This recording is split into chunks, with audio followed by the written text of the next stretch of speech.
Hola, soy Marlon y les hablaré de sexualidad. En primer lugar, es muy importante aclarar que la sexualidad no solamente significa coito, ni es un concepto ideológico. Desde la biología, la sexualidad es una función integrada del organismo humano, determinada por la genética, las hormonas, el sistema nervioso y los órganos reproductores, que participan tanto en el desarrollo del individuo como en la continuidad de la especie. Guyton menciona que el sistema reproductor es el único sistema que no es indispensable para la supervivencia individual, pero sí es esencial para la supervivencia de la especie.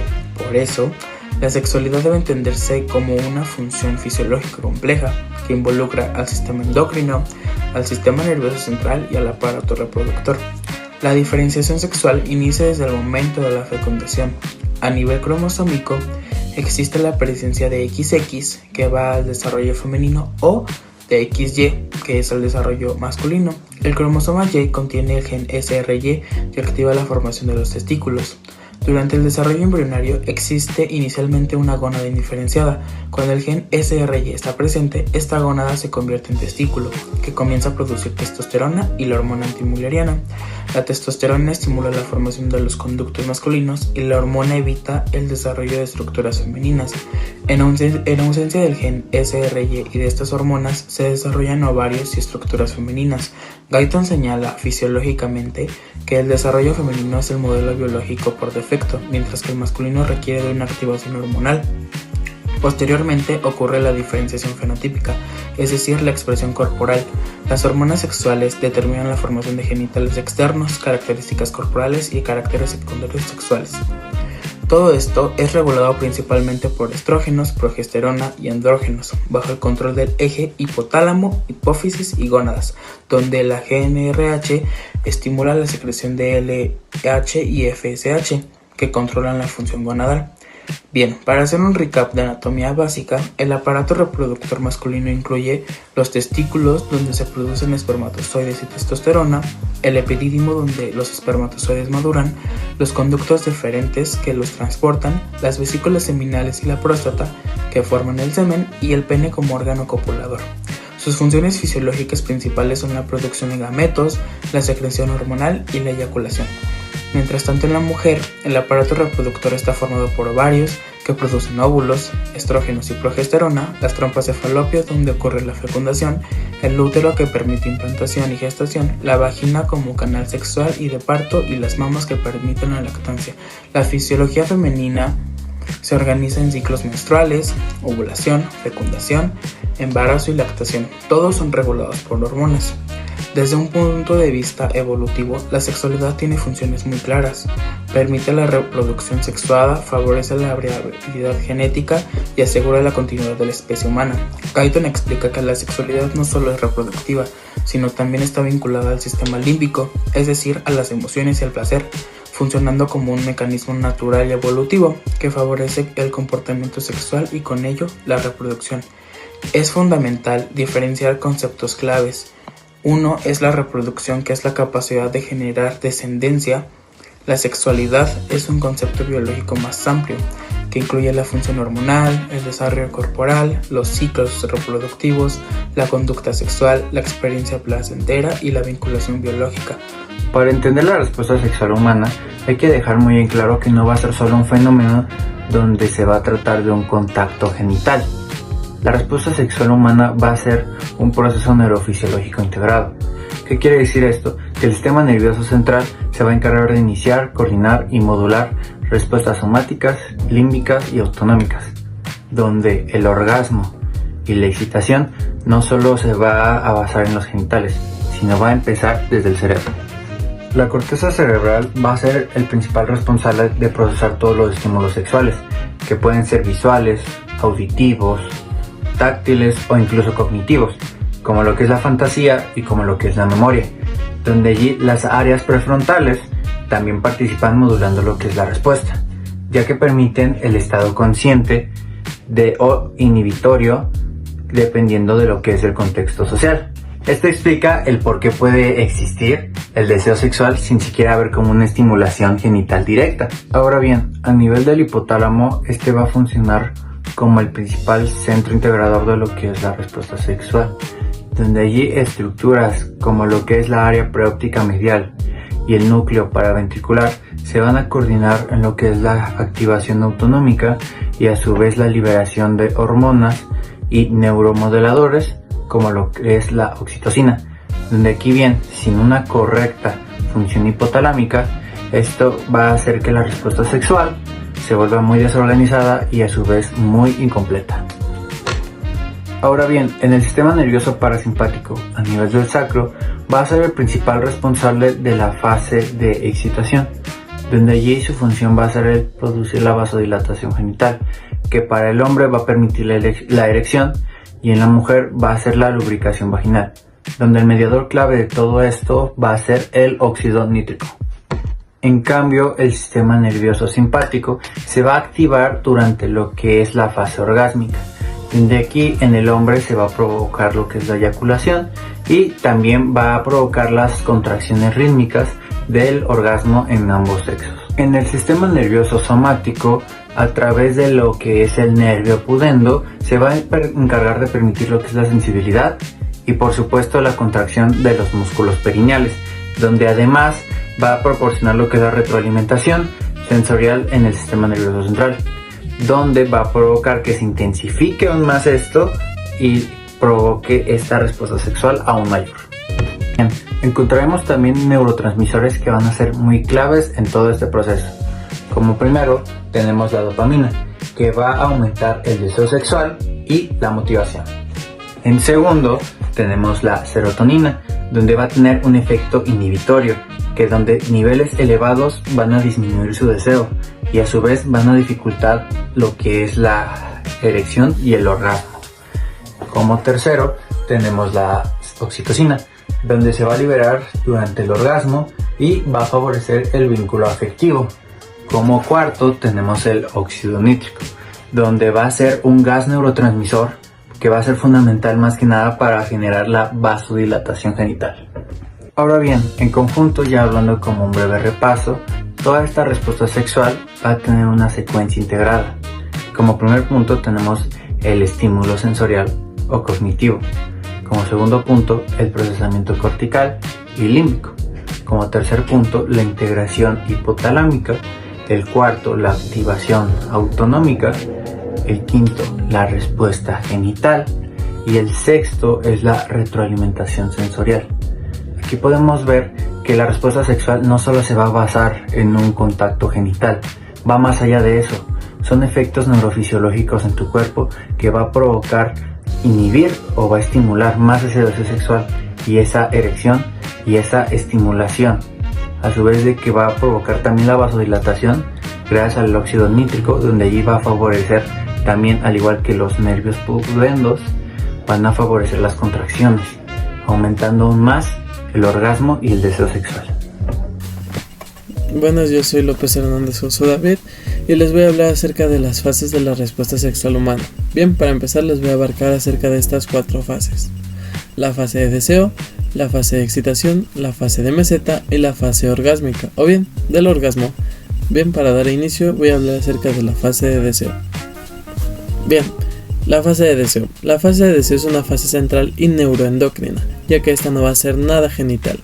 Los cambios fisiológicos que se van a presentar en la fase de deseo van a ser la activación del sistema nervioso central, la activación de la corteza prefrontal, la activación del sistema límbico o el hipotálamo.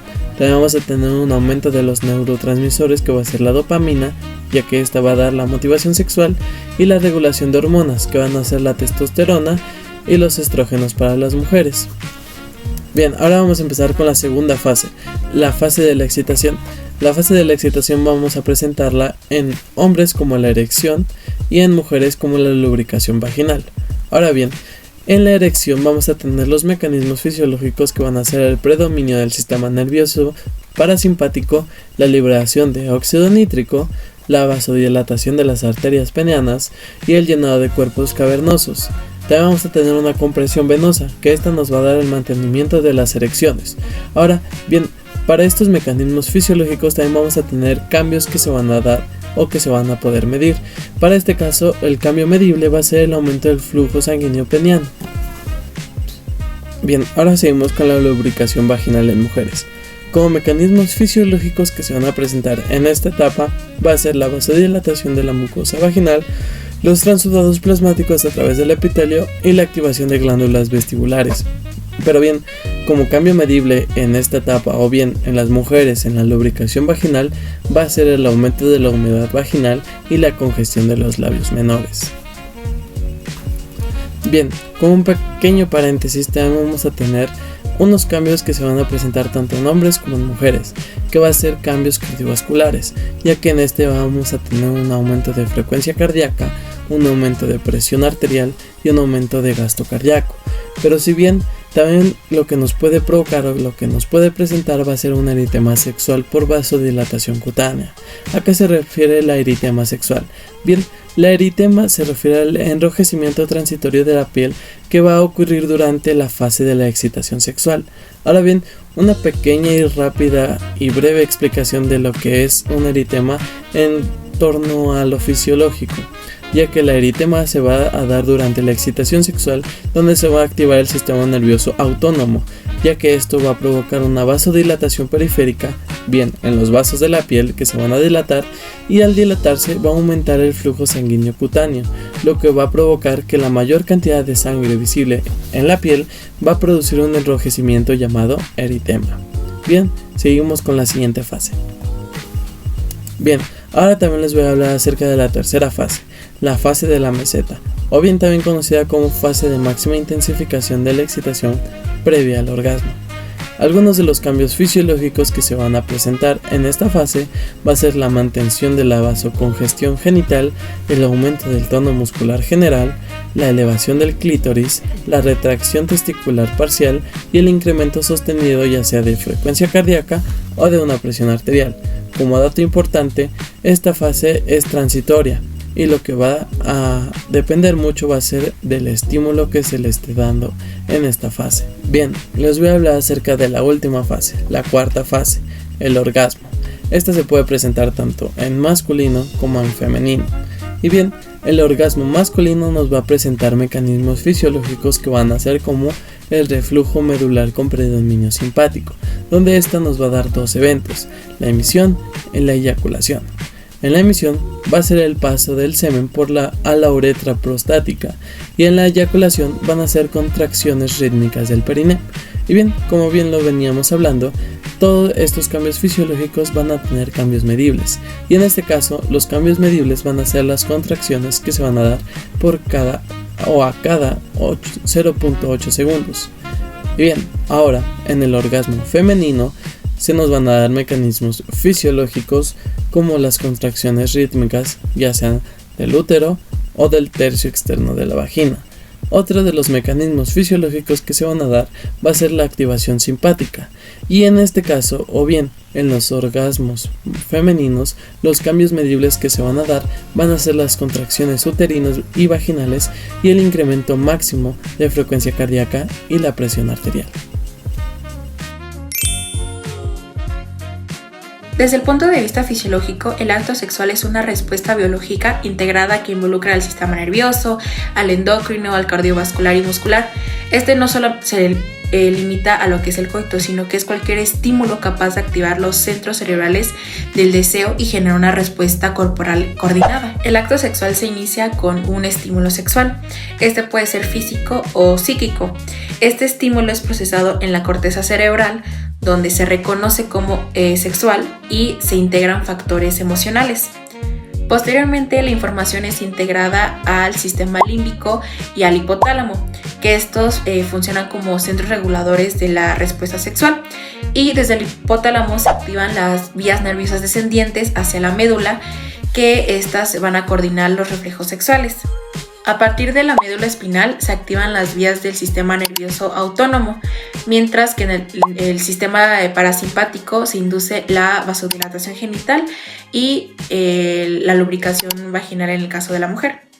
Y de manera paralela al sistema autónomo y parasimpático, el simpático va a incrementar la frecuencia cardíaca, la presión arterial y pues va a preparar al organismo para fases más avanzadas de la respuesta sexual.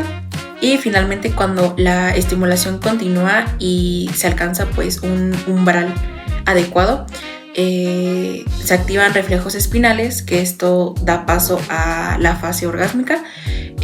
Todo esto dentro de una respuesta fisiológica coordinada. Durante el acto sexual se producen cambios cardiovasculares y respiratorios medibles, como pues el aumento de la frecuencia cardíaca, la elevación de la presión arterial y pues la respiración se vuelve más rápida, y esto nos refleja un consumo elevado del oxígeno. También se activan respuestas musculares involuntarias. Estas más que nada son a nivel del suelo pélvico y el perineo. Estas contracciones están mediadas por reflejos espinales y pues son fundamentales para el orgasmo. En el hombre, la eyaculación es un reflejo neurofisiológico dividido en dos fases. La fase de emisión, que es controlada por el sistema nervioso simpático, que va a permitir el paso del semen hacia la uretra prostática. Y la fase de expulsión, que está controlada por el sistema nervioso somático y permitiendo la salida del semen hacia el exterior. Y por último, en la mujer durante el orgasmo se producen contracciones rítmicas en la vagina y del útero. Estas contracciones son involuntarias y forman parte de la respuesta sexual. Bueno, yo les voy a hablar sobre la regulación hormonal de la sexualidad.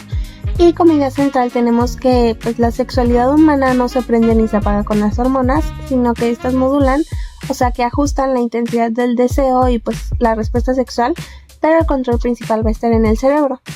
Como hormonas sexuales principales tenemos a la testosterona, que va a estar presente tanto en hombres como en mujeres, y su función va a ser aumentar el deseo sexual, o sea el líbido, va a mejorar la sensibilidad genital, va a aumentar la respuesta al estímulo erótico, facilitando el orgasmo. En el hombre va a ser producida en los testículos y va a mantener la función eréctil y el interés sexual, y en la mujer va a ser producida en ovarios y suprarrenales y va a ser clave para el deseo, incluso más que los estrógenos.